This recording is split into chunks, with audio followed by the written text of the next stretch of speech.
আনোয়ার আমাদেরকে জানাবেন চাঁপাইনবাবগঞ্জে হামের প্রাদুর্ভাব কেমন দেখছেন এবং হাসপাতালগুলোতে চিকিৎসা সেবা ব্যবস্থা ঠিকঠাক মতো আছে কিনা।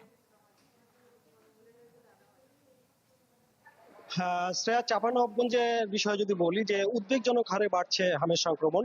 আক্রান্তের সংখ্যা প্রতিদিনই বাড়ছে এবং সবশেষ গত 24 ঘন্টার ফলাফল যদি আমি আপনাকে জানাই যে গত 24 ঘন্টায় নতুন করে আরো 27 জন রোগী হামে আক্রান্ত হয়ে চাঁপাইনবাবগঞ্জ 250 শয্যা বিশিষ্ট জেলা হাসপাতালে আইসোলেশন যে ওয়ার্ড করা হয়েছে সেখানে ভর্তি হয়েছে এবং একই সময়ে ছাড়পত্র পেয়ে সুস্থ হয়ে বাড়ি ফিরেছেন 35 জন রোগী এবং 2জনকে রাজশাহী মেডিকেল কলেজ হাসপাতালে গুরুতর অবস্থায় রেফার করা হয়েছে। তো বর্তমানে হাসপাতালে ভর্তি রয়েছে 67 জন শিশু। এ পর্যন্ত এই রোগে জেলায় মারা গেছে 5 জন, আর গত 3 মাসে জেলায় মোট আক্রান্তের সংখ্যা দাঁড়িয়েছে 320 জনে, যা বেশ উদ্বেগজনক পরিসংখ্যানই বলা যায়। একই সাথে হাসপাতালে আপনি দেখতেই পাচ্ছেন এই মুহূর্তে ক্যামেরায় যে শিশু রোগীর চাপ এখন অনেক বেশি, আর এই বাড়তি রোগীর চাপ সামাল দিতে কিডনি ডায়ালাইসিস ইউনিটকে অস্থায়ী আইসোলেশন ওয়ার্ড হিসেবে ব্যবহার করা হচ্ছে। তবে ধারণ ক্ষমতার তুলনায় বেশি রোগী থাকায় সেবা দিতে হিমশিম খাচ্ছে কর্তৃপক্ষ, আর এ নিয়ে অসন্তোষ জানিয়েছেন এখানে শিশুদের স্বজনরা। তাদের অভিযোগ যে চিকিৎসক, নার্স, ওষুধ এবং বেড সংকটের কারণে কাঙ্ক্ষিত সেবা মিলতে হলেও পদক্ষেপ ছিল না। আজকে নবাগত জেলা প্রশাসক গণমাধ্যম কর্মীদের সাথে দুপুরে এক মত বিনিময় সভায় এই বিষয়টি নিয়ে আমরা তাদের সাথে কথা বলেছি এবং তিনি জানিয়েছেন যে হামের প্রকোপ নিয়ন্ত্রণে জেলা স্বাস্থ্য বিভাগের সঙ্গে সময় করে মন্ত্রী পরিষদ সচিবকে অবহিত করা হয়েছে এবং প্রয়োজনে চাহিদাপত্র পাঠানো হয়েছে এবং সিভিল সার্জন জানিয়েছেন যে দ্রুতই এই বিষয়ে টিকাদান ক্যাম্পেইন কার্যক্রম শুরু করা হবে। তবে চিকিৎসকরা বলছেন যে বিগত সময়গুলোতে অভিভাবকদের অসচেতনতা এর জন্য দায়ী, তারা সময় মতো টিকা নিশ্চিত না করার কারণে হামের এই প্রাদুর্ভাব বেড়েছে।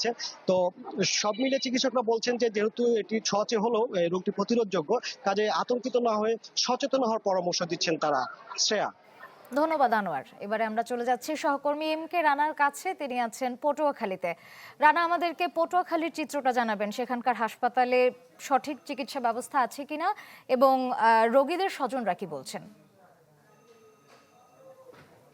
হ্যাঁ শ্রেয়া, আমি এখন রয়েছি পটুয়াখালী 250 শয্যা বিশিষ্ট যে হাসপাতাল রয়েছে, সেই হাসপাতালের ডায়রিয়া ওয়ার্ডের সামনেই। কারণ এই ডায়রিয়া ওয়ার্ডেই কিন্তু আহ, এই, রোগে যে আক্রান্ত যে শিশুরা রয়েছে তারা কিন্তু এই ওয়ার্ডের যে আইসোলেশন যে ওয়ার্ডটি 6 বেডের যে ওয়ার্ড করা হয়েছে সেখানে তারা রয়েছেন।